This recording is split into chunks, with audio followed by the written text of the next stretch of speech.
La Bible dit, « Alors le signe du Fils de l'homme paraîtra dans le ciel. Toutes les tribus de la terre se lamenteront.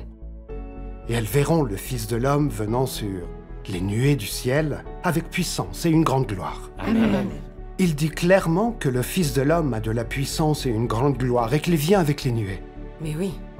Mais un tel phénomène ne s'est pas encore produit. Il n'y a personne qui l'ait vu. Absolument. Comment peux-tu dire qu'il est revenu? Exactement. Amen.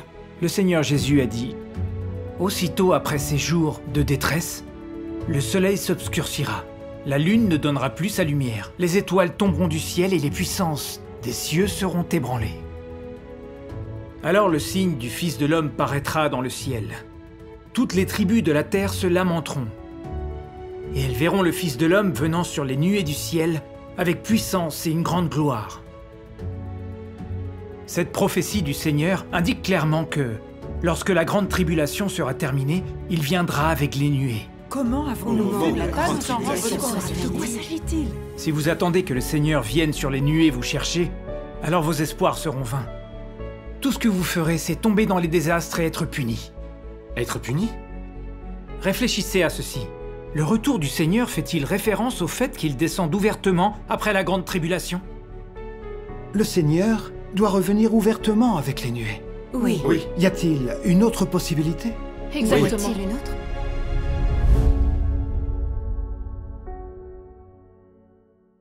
Le Seigneur Jésus a non seulement prophétisé qu'il reviendrait avec les nuées, mais aussi qu'il reviendrait en devenant le Fils de l'homme et en descendant en secret. En descendant en secret. En secret? En descendant en secret? Oui. De ne Quoi viendrait-il pas s'agit-il? avec les nuées? Lisons les paroles du Seigneur, vous comprendrez. Le Seigneur Jésus a dit, « Au milieu de la nuit, on cria, « Voici l'époux, allez à sa rencontre. » Ces paroles renvoient à quoi? Comment doivent-elles se réaliser? Je ne sais pas. Il a aussi dit, « Voici, je viens comme un voleur. » Si donc tu ne veilles pas, je viendrai comme un voleur. Et tu ne sauras pas à quelle heure je viendrai sur toi. Voici, je me tiens à la porte et je frappe. Si quelqu'un entend ma voix et ouvre la porte, j'entrerai chez lui, je souperai avec lui, et lui avec moi. Car comme l'éclair resplendit et brille, d'une extrémité du ciel à l'autre, ainsi sera le Fils de l'homme en son jour. Mais il faut auparavant qu'il souffre beaucoup et qu'il soit rejeté par cette génération. Amen. Amen. Ces prophéties sont les propres paroles du Seigneur. Par conséquent, comment doivent-elles se réaliser? Oui. Qu'est-ce qui se passe? Tout ce que dit le Seigneur se réalisera, toutes ces phrases se concrétiseront. Le ciel et la terre peuvent disparaître, mais pas les paroles du Seigneur. Tout le monde le sait clairement. C'est ça. Oui, c'est tout à fait vrai. Exactement. Le Seigneur est fidèle. Pourquoi les prophéties disent-elles des choses différentes? Comment va-t-il revenir exactement? Croire seulement au fait qu'il reviendra avec les nuées n'est pas correct. Nous délimiterons la façon dont il revient. Oui. C'est vraiment un mystère. Difficile à expliquer. Oui, tu as raison. Ces prophéties sur le Fils de l'homme ne semblent pas renvoyer au fait qu'il vient avec les nuées, mais plutôt au fait qu'il revient avant la grande tribulation quand le monde est au plus sombre. Ah, c'est exact. C'est possible. Oui. Des érudits et des spécialistes de la Bible ont remarqué que les prophéties du Seigneur évoquaient deux méthodes distinctes. D'abord, la descente en secret, puis le fait de descendre ouvertement. D'abord la descente en secret. D'abord en secret, ouvertement. Puis ouvertement. La descente en secret, c'est le Fils de l'homme qui apparaît avant la tribulation. Cela signifie que Dieu deviendra chair en tant que Fils de l'homme, et qu'il fera l'œuvre du jugement en commençant par la maison de Dieu. Autrement dit, Dieu Tout-Puissant est déjà apparu et a déjà commencé à œuvrer. Je lis la Bible chaque jour. Comment n'ai-je pas saisi cela? Le Seigneur descend d'abord en secret avant la tribulation, puis il vient ouvertement avec les nuées. C'est exact. Dit de cette façon, ce n'est plus contradictoire. Non, c'est alors en accord avec la Bible. Oui. Si nous avions échangé ainsi plus tôt, nous l'aurions déjà compris. Oui. Pourquoi tes paroles ressemblent-elles au sermon de l'éclair oriental? Mais enfin... Le pasteur a dit « Tous les témoignages sur le retour du Seigneur sont faux. Amen. Tous les témoignages qui disent que Dieu est revenu incarné sont faux. Amen. Prêches-tu l'éclair oriental? Je sentais que quelque chose clochait. Si tu prêches l'éclair oriental, tu peux aller te faire voir. L'éclair oriental croit en une personne. Nous n'écoutons pas ces sermons. Oui, c'est vrai. Oui, il croit en une personne. C'est le Seigneur Jésus qui est Dieu. Amen. S'il vous plaît, je vous demande de vous calmer. Nous sommes frères et sœurs, partageons nos pensées calmement. Oui. Allez, asseyez-vous. Continuons à écouter. Assieds-toi, enfin. Assieds-toi.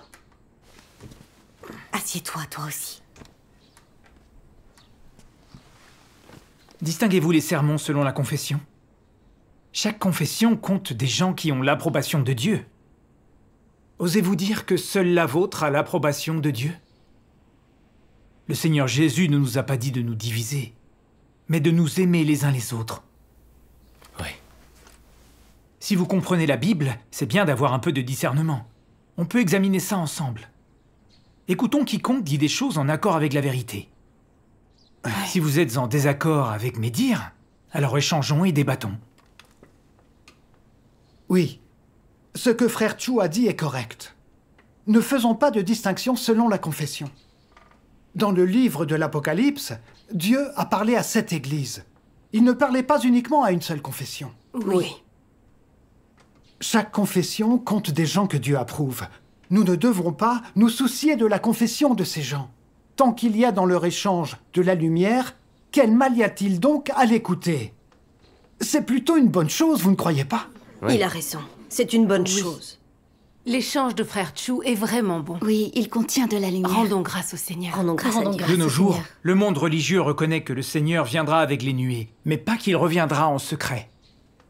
Surtout, personne ne peut comprendre la prophétie du Seigneur quant à la venue du Fils de l'homme. À vrai dire, le Seigneur Jésus a prophétisé une douzaine de fois que quand il reviendra, ce sera comme Fils de l'homme. Une douzaine de Une fois. douzaine de fois. Tant que ça? Cela nous indique que, pour accueillir le Seigneur, l'essentiel est d'accueillir le Fils de l'homme dans les derniers jours. Donc, quand le Seigneur descend en secret, quelle œuvre vient-il faire? Quelle œuvre vient-il faire? Le Seigneur Jésus a prophétisé. « J'ai encore beaucoup de choses à vous dire, mais vous ne pouvez pas les supporter maintenant. Cependant, quand viendra l'Esprit de vérité, il vous conduira dans toute la vérité. Car il ne parlera pas de lui-même, mais il dira tout ce qu'il aura entendu. Et il vous annoncera les choses à venir. » Amen. De plus, il est dit, « Si quelqu'un entend mes paroles et ne les garde point, ce n'est pas moi qui le juge, car je suis venu non pour juger le monde, mais pour sauver le monde. Celui qui me rejette et qui n'accepte pas mes paroles a son juge. La parole que j'ai annoncée, c'est elle qui le jugera au dernier jour. Le Père ne juge personne, mais il a remis tout jugement au Fils. Et il lui a donné le pouvoir de juger, parce qu'il est Fils de l'homme. Amen. Amen. Amen. Le Seigneur Jésus a dit que l'Esprit de vérité viendra nous guider dans toute la vérité. À quoi cela fait-il référence? Je n'en suis pas sûr. Au fait que le Seigneur revient incarné dans les derniers jours en exprimant la vérité et en faisant l'œuvre du jugement. L'œuvre du jugement. Ça veut donc dire ça? Je n'avais jamais vu ça sous cette Avant angle. la tribulation, Dieu formera un groupe de vainqueurs. Ensuite, il commencera la grande tribulation. Une fois les royaumes de Satan détruits et la grande tribulation achevée, Dieu apparaîtra ouvertement aux gens. Si pour accueillir le Seigneur on attend que Dieu vienne avec les nuées, on ratera l'occasion d'être purifié. Ceci réalise ce qui est dit dans l'Apocalypse 1:7. « Voici, il vient avec les nuées, et tout œil le verra, même ceux qui l'ont percé. Et toutes les tribus de la terre se lamenteront à cause de lui, oui. Amen. » Amen. Amen. Amen. Pourquoi ces gens pleurent-ils et grincent-ils des dents? Réfléchissez-y. Les gens ne devraient-ils pas être ravis de voir le Seigneur apparaître? Si les gens voient le Seigneur et ne sont pas ravis, mais qu'au contraire, ils pleurent et grincent des dents, cela prouve qu'ils connaîtront le malheur. C'est donc ainsi que la prophétie se réalisera. Maintenant, Il je semble comprends. que si nous accueillons le Seigneur seulement quand il viendra avec les nuées, il sera trop tard. Et trop tard pour les regrets. En effet, ceux qui condamnent Dieu Tout-Puissant et lui résistent seront sûrement punis par Dieu. Nous ne devons pas Oui. être comme eux. Et donc, seuls ceux qui accueillent la descente du Fils de l'homme et assistent au festin du royaume ont un quelconque espoir d'entrer dans ce Il royaume. semble qu'il en soit ainsi. Oui, tu as raison. Nous avons été très ignorants. Pourquoi n'avons-nous pas investigué l'œuvre de Dieu Tout-Puissant? Oui. Nous avons été lents à comprendre. Oui, il a bien raison. Absolument. Frère Lee, vas-tu investiguer l'éclair oriental? As-tu oublié ce que le pasteur a dit? L'éclair oriental croit en une personne. Ce n'est pas le retour du Seigneur. Amen. Amen. Si nous en écoutons plus, nous serons vraiment induits en erreur. Oui, cessons de l'écouter. Que ce prêcheur de l'éclair oriental sorte. Va te faire voir. Que faites-vous? Voyons qui ose toucher à Frère Chu. Je ne vous comprends pas. Il a échangé très clairement, et ce qu'il a dit est en accord avec la Bible. Pourquoi vous obstinez-vous à ne pas comprendre? Oui, ce qu'il a dit est en accord avec la Bible. Oui. Réfléchissez-y. Alors pourquoi croyons-nous au Seigneur? N'est-ce pas pour pouvoir l'accueillir? Oui.